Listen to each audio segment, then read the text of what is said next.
Greetings, all you Jackson Janice out there, and thank you for tuning in to your Daily Dose of Donkey with Ginger. It's time for some more Steelers talk. This is Week 7 of the NFL. Steelers are on a bye. A lot of AFC North stuff going on. But guys, feelings after last week. Week 6, Seattle win. Gingy, Laskers, what did we see? Mutant Gingy here in the house. What I saw was a team that performed well enough to win. Did what they needed to in the first half. Didn't have that killer instinct to finish it off.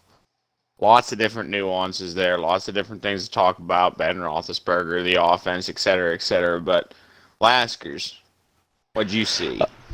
I saw, well, we had to win it with a field goal, and that's never good. I'd rather have made sure that we didn't get ourselves into that position. And I also think it's a good thing that we're on bye this week to give everyone a chance to get rested up and hopefully continue and get a better season going. That's for sure. That's for sure. I mean, Steelers normally, sometimes it feels like it's one step forward, one step back. But this time it felt like it was one leap forward against Denver because we actually threw the ball downfield and had things working nicely, and then a step back. So it's like we're a half step above where we were going into the week. I mean, based off perception. It's one of those wins, though. I feel like you can't be mad at a week you win. You're always going to feel happy when you put W's on the board. But I feel like it's a week where we got the W, but my confidence in the team went in the negative direction. I don't know. Based off some things I'm seeing in the AFC North, it makes me a little nervous. But, I mean, it is what it is. We can talk about the other Week 6 games you had. Baltimore winning, Cincy losing, and Cleveland losing. So that helped us. But is this Baltimore team for real? Do we even have a chance at getting that division title, Gingy? I don't know. They look pretty darn good. They laid a shellacking on the Chargers. A shellacking. I thought that Chargers team was like a top dog running, and then Baltimore just, what was it, like 40-6? I know it was 40-something to 6, right? Oh, Yeah. I'll go look. Ouch. But, Gingy, Cleveland, we actually have 2 games to talk about here. They lose. Mayfield gets hurt. Keenum and some random Dearness Johnson dude who was signed from the AAF who ran like a 4.8 40 times so no one would touch him, runs for like a $140, and they win on Thursday beating Denver.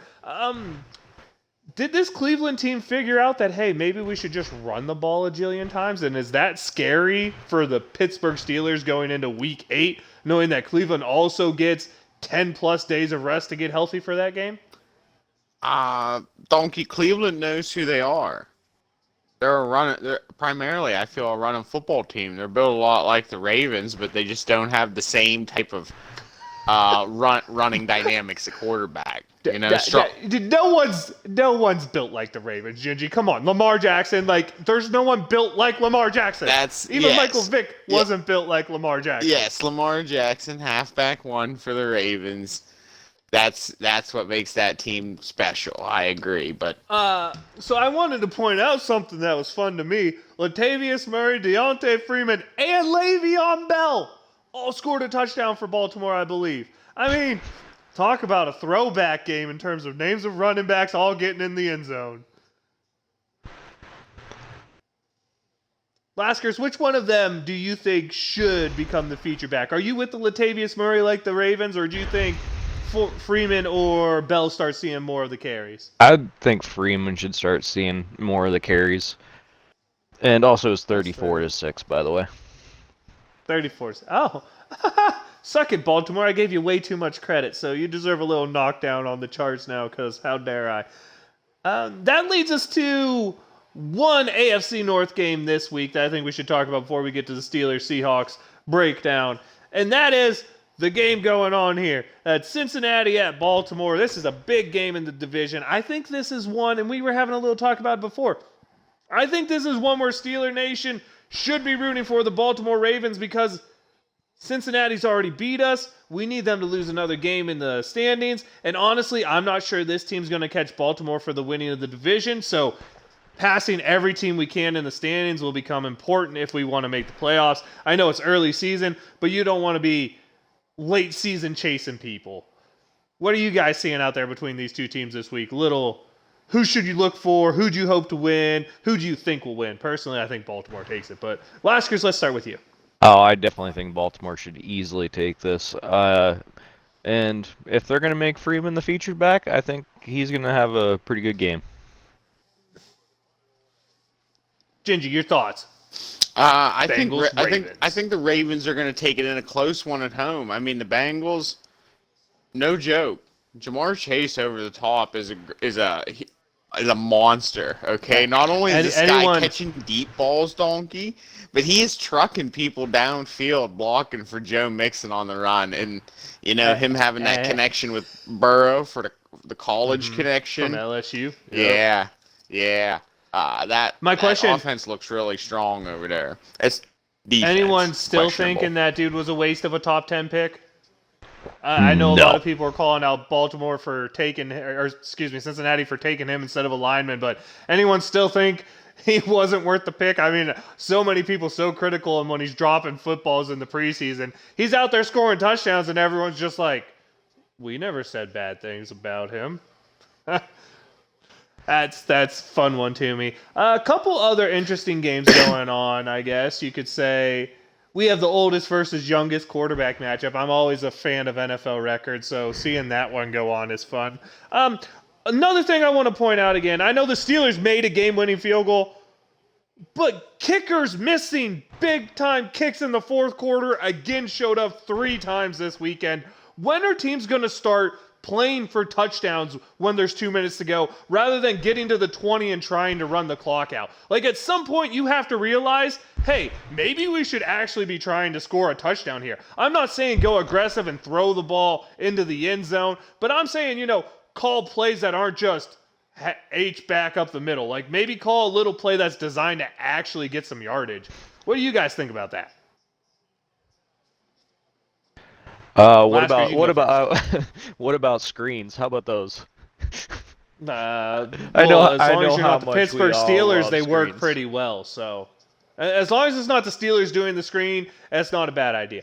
Gingy, your thought on kickers just blowing it? NFL rules are definitely leading it to try to take away from that kicking game.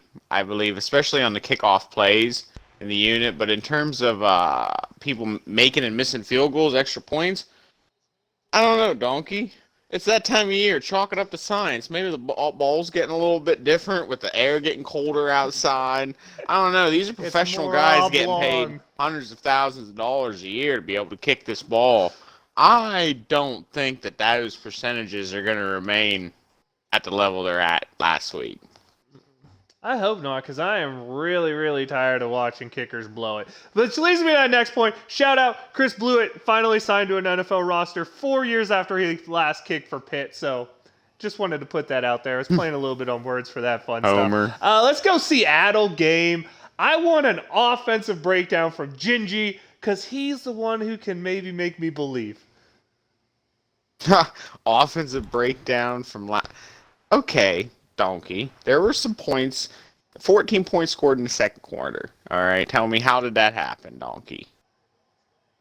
DJ got open over the top, right? Yeah. That was one of them? A banger was dropped, and that's the second week in a row that he's done that. DJ got tackled open over the top, and then the greatest safety self-proclaimed in the NFL, Jamal Adams, laid a amazing hit. The only problem was it was his teammate. I mean, bro, you're going to talk smack, at least back it up. That dude looks washed if you've watched Seattle, and I'm in Seattle's local market, so I get him all the time. He keeps getting torched, but his mouth keeps getting louder. That's a team, and let's be honest here, dude. Seattle's defense is terrible. What are they, worth over 450 yards a game? Like, I think they're about to set an NFL record for most yards allowed in a season, which probably will get broken this year. I mean, we are playing an extra game and all, but that Seattle defense is terrible. Pittsburgh took advantage of a few of the openings for sure, but I have a big problem here. The yards per carry, if you take out Deontay Johnson's big reverse run of 25 yards, back under 4. The yards per pass attempt, back under 7. I don't think that's a long-term recipe for success. Will it beat a bad defense starting a backup quarterback? Hell yeah, but it makes the game close. And let's be honest here. You're playing Seattle, you should be putting up 30 points if you want to be a playoff team. Yeah, it wasn't enough last week on all. I mean, it was enough to win the game, but you're right. Looking ahead at the playoffs, it wasn't.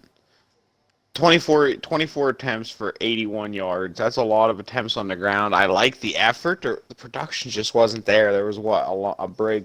Najee got like 9, 10 as a long, I think.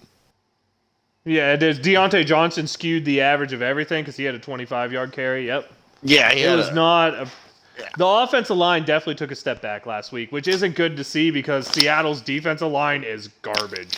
You know, I would have given it to guy with the hot hand. Honestly, they handed it off to Balaj twice, and I felt like both of those runs were good runs. Yeah, I mean, they did have a couple. I wouldn't have runs. been real mad if like 3 or 4 of Najee's attempts would have went to like would have went that way. Would have and that yeah. Would have broken we've down. Been talking about how they need to even out the load a little bit there. Fun fact for you, Gingy. Steelers 3-0 when they run the ball over 20 times a game. I know you would like that. I know that's what you want to see, so I thought I'd leave that on there for you.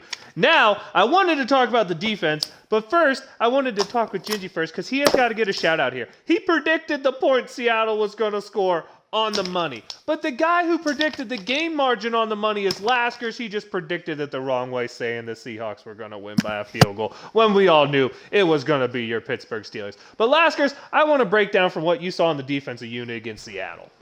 Well, TJ showed up just like we needed him to, like I said, and they did play pretty good as a unit. And also, I'm going to throw in the stat for you. It was they're averaging 437 yards given up, the Seahawks are. So the Steelers game brought down that average, yeah. And what's funny is we played in overtime, so you figure we would have brought up the average. But defense did play good. Not forcing an interception from Geno Smith is a little troubling for me because he's a dude who throws the ball to the other team a lot. I didn't like that. Did anyone else see our defense not make a single tackle? My wife was home to watch the game, and she goes, does anyone on this team even tackle? And I just look at her, and I'm like, honestly, I don't think so. I mean, our defense got ran over by Alex Collins for like 100 yards in the second half or something running the ball. Thank goodness Seattle didn't run the ball in the first half because we'd probably lose the game if they tried to run the ball in the first half. TJ Watt, huge, comes up with a huge strip sack, and Gingy with a little crystal ball moment here. It's going to be late in the game. Geno's going to have the ball, and he's going to make a mistake. Not sure you meant that. I'm pretty sure you meant interception, but I'm going to say hell of a call, hell of a call, hell of a call. And then thank God the Steelers have one of the few left in the NFL clutch kickers. All's well that ball's well. That was my whole saying for the 2019 season when all we could do was kick field goals. True that. Yeah, defense donkey. That's TJ Watt show over there. 2 sacks, big forced fumble, obviously, that finished off the game. Worth every penny. Another defensive player who keeps batting balls down every week, looking like a monster out there, PFF's highest rated defensive player, Cam Hayward. I feel like he's quietly having an amazing season because he's not putting up crazy stats, so he's not getting crazily talked about, but he's out there just doing it week in, week out. And when I see that, I need to start seeing more production from that outside linebacker who's playing on his side. Now, hear me out on this. If Highsmith and Ingram can't get the job done, TJ Watt needs to be a right outside, or it would be a right outside linebacker, not a left outside linebacker. Watt needs to play on the same side as Cam Hayward if those other guys can't start getting consistent production. Because what's a defense going to do if you have both Watt and Hayward on one side? Play their other offensive guard on that side so they play a really off-shifted line? Like, that's the only choice, right? Or just cry. That's what I would do. Also, that game-changing play.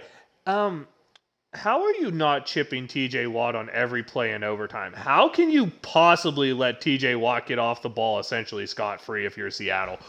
Coaching in that decision was... What? Seriously, Gingy, what are they thinking there?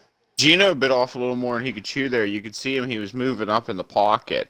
The initial block was sustained there. I feel Donkey.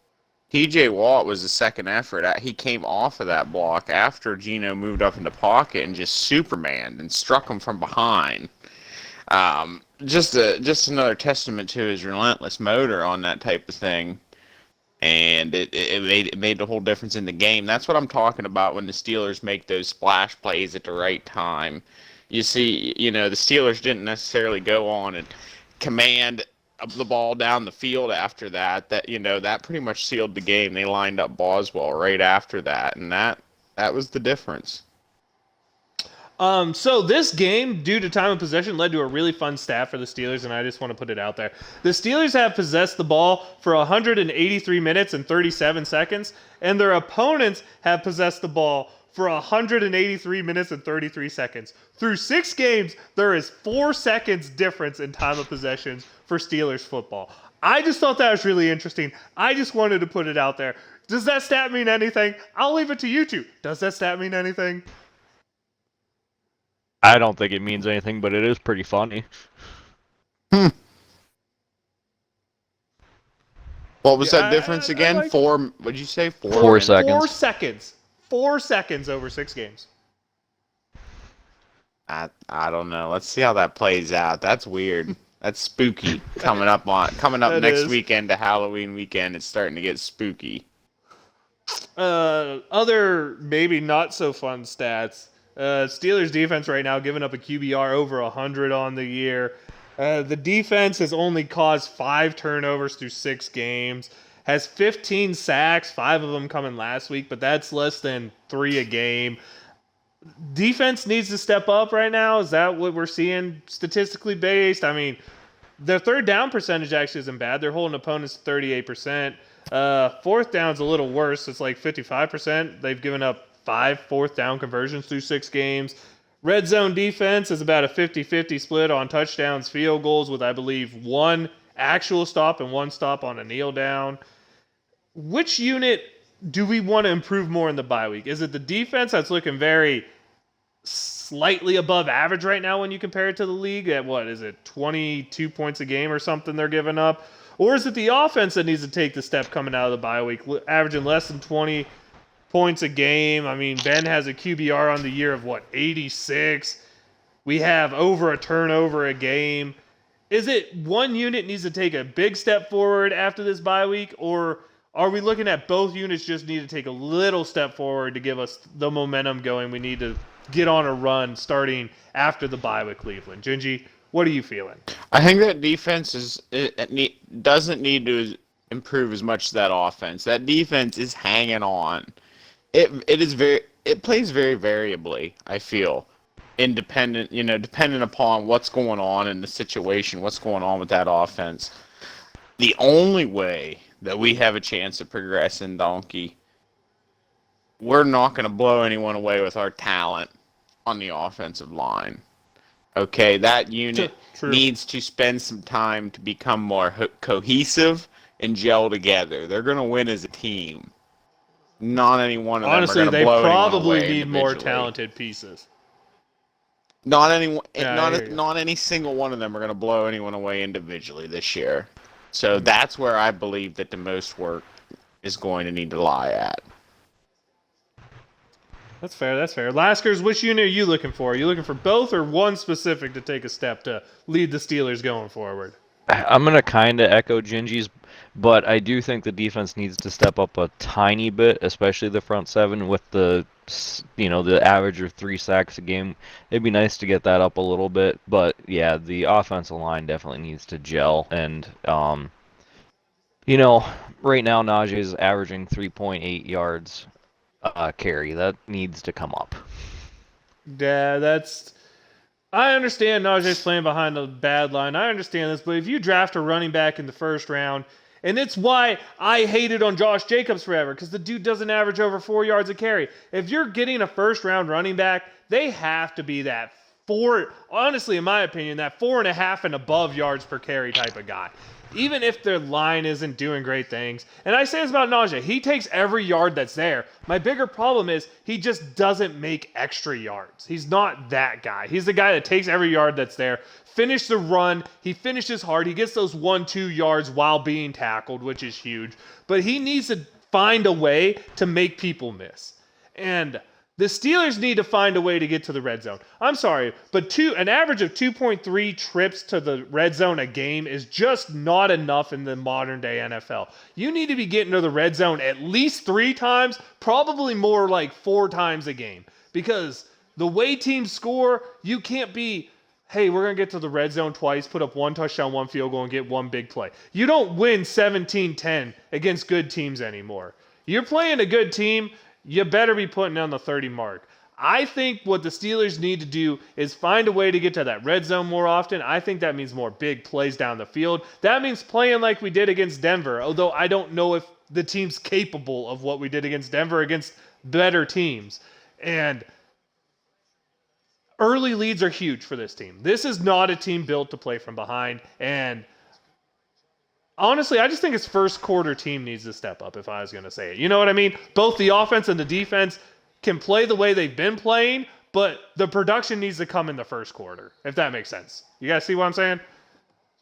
I definitely see what you're saying and agree 100% that it needs to come in the first quarter.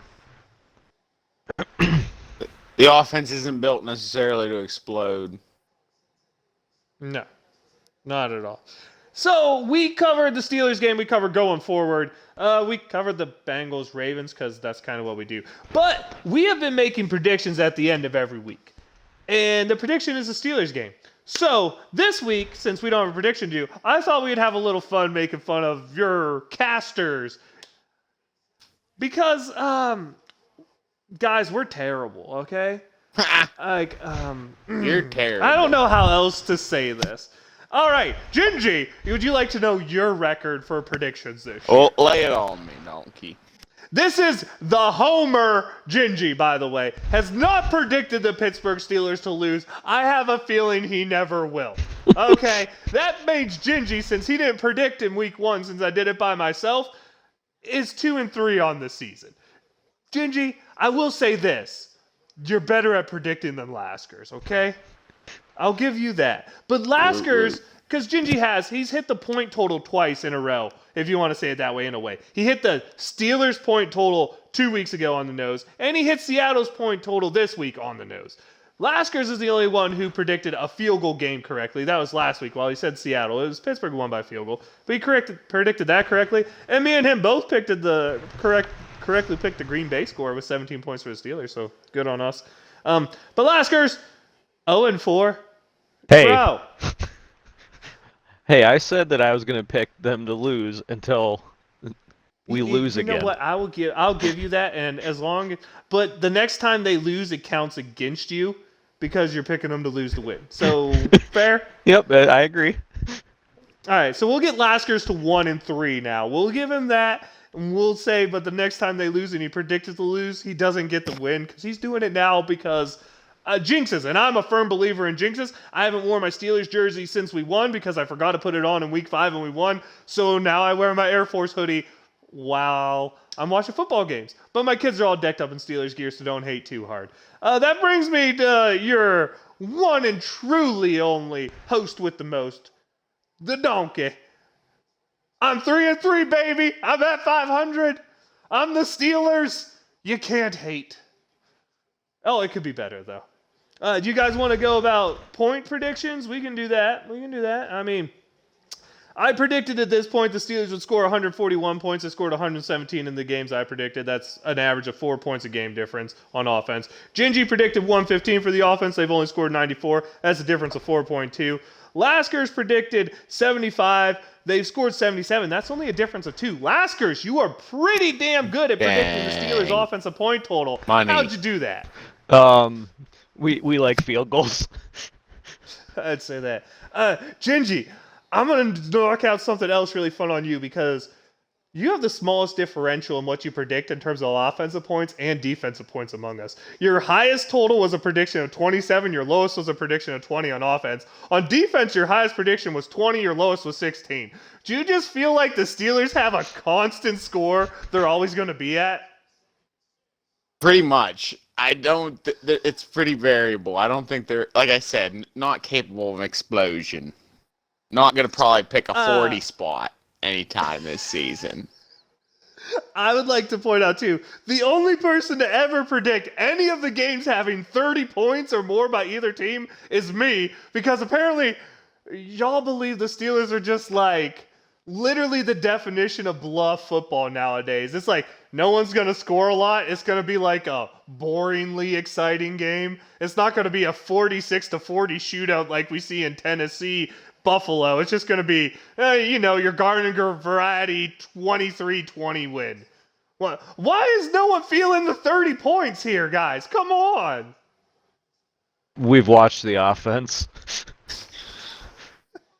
The only way we're scoring 30 points is if we have a kickoff return and a pick six to the house. Fair. All right, so let's talk about our defensive differential here. So the Steelers have allowed 132 points. I predicted they allow 137 through 6 games. That's only 5 points off. I was less than a point a game. I got the Steelers defense pretty good. Although if you looked at the way I predicted points, it's terribly wrong. But at the end, it all works out pretty well. Gingy, you predicted the defense would give up 87 points. They've given up 116 in year 5. That's about almost 6 points a game difference. Laskers, you predicted only 78 when they've given up 90, so that's about 3 points a game. Not terrible there. Not terrible at all. I do find it funny that our average differential, like in terms of how much we miss the point differential on, works out to about 4 points for all of us. So we are all equally bad at predicting point differential, because I think 4 points is kind of bad, because if you're a betting man, a 4 point is normally enough that you're going to miss the spread. So none of us are very good at hitting the spread here. But going forward, we're going to track this every week. We are going to see who's doing the best at predictions. I will give Laskers the new way of doing it is fine. I know we have Crystal Ball Gingy, but let's be honest here. Are any of us going to end up over 500 at predicting Steelers games? No. Oh God, we are literally the worst trio of hosts you can have. If the game, or specifically the team we cover, we can't predict correctly, we are beyond screwed. Like, no one's going to ever listen to us because they'll be like, why listen to 3 idiots out there? We have to start adding something fun. Like, maybe we should have a drinking game. You have to take a shot for every point you were off on the differential margin. And then we'll do the show. And let's see if anyone can make it to the end. Ooh. Something like that. That's going to be a rough day. That's harsh. We deserve to be punished for our indiscretion of inability to predict games. All right, well, I had my fun with that. I thought it'd be fun. I think holding us accountable for our predictions is going to be fun. I hope so. Trying to add a little bit of fun segments for the people out there. I don't know what you guys think. You like this? You want me to stop? You're like, God damn it, Donkey, you make me sound dumb. What's the feeling? It Give don't us some matter more to me. opportunity for some picks, Donkey. Oh, I got it. Starting next week, mainly because I didn't research this week, we will predict the score of every AFC North football game, because it's only fair. That is our division. What you thinking? Ooh, that'd be a challenge. That's a lot of stats for you to keep track of. We're going to be real bad. That's what It's I'm gonna be thinking. real difficult. All right. Well, that brings us to the time of day. Wait. I'm a jerk. It doesn't bring us there yet. Hold on. You guys got anything else to cover this week? Laskers, we good? I don't have anything else. Gingy, good? Gingy wanted a shout out. Can Gingy have a shout We are out? doing shout outs. That's next. Hold your horse. All right. Anything else? No, I'm fine, Donkey. Did I'm you just fine. really want Shout to shout out? Gingy, go, Mr. Impatient. Gingy has a shout out, and we were bashing kickers earlier today in this show, all right. And my shout out this week had to go to Chris Boswell, 3 for 3, hitting a 50-yard banger in Hines, which everybody knows is damn near impossible for anybody else but that man. Shout out to a men among boys, sealing one in overtime, Chris Boswell. True that. Thank God our kicker is clutch. Laskers, shout out. I'm gonna go TJ Watt. He showed up when I predicted that we needed him. Called him out. He heard you. My shout out as well was, well, actually, it's two guys. Deontay Johnson, thank you for starting to actually show up and be actually a good receiver. You're taking that step forward. I respect that. And I had to give a shout out here because I just thought it was fun. To the number 10 on Gingy's power ranking team chart, all by his lonesome, TJ Watt coming out and winning the football game. Yeah, I love to see it too. Laskers, that's why I called you bastard, because you stole my shout out, well, half of it. But that's only fair, because you did say he was an X Factor. So I'll give you that one. So you know where to reach me. It's Viking Donkey on Xbox, Viking_Donkey on Twitch and Twitter. Reach me at your daily dose of donkey with Ginger, which is where most of you are probably watching this on the YouTube channel. Leave us a comment. Leave us a talking point. Tell us what you think of new segments we're trying to bring in. Tell us how crazy we are. It was a bye week. I felt like it was time to have a little fun. I thought we had a little fun. And with that, I'll take you to Laskers, who will take you to Gingy, who will sign us off. You can find me at Laskers everywhere, and that's about it. Go ahead, Gingy. This is Mutant Gingy. We're rocking Xbox Live. We're rocking Steelers Nation. We're rocking Donk Nation. Everybody put your feet up this weekend for the bye week, all right? Get all your rest in, get all your relaxation in, and get your costumes ready. Because next week, there's going to be facing some clowns. Some Cleveland clowns. All right. So get all your rest in this week, fellas. You know what, Steelers Nation? Wave them if you got them. Let's go.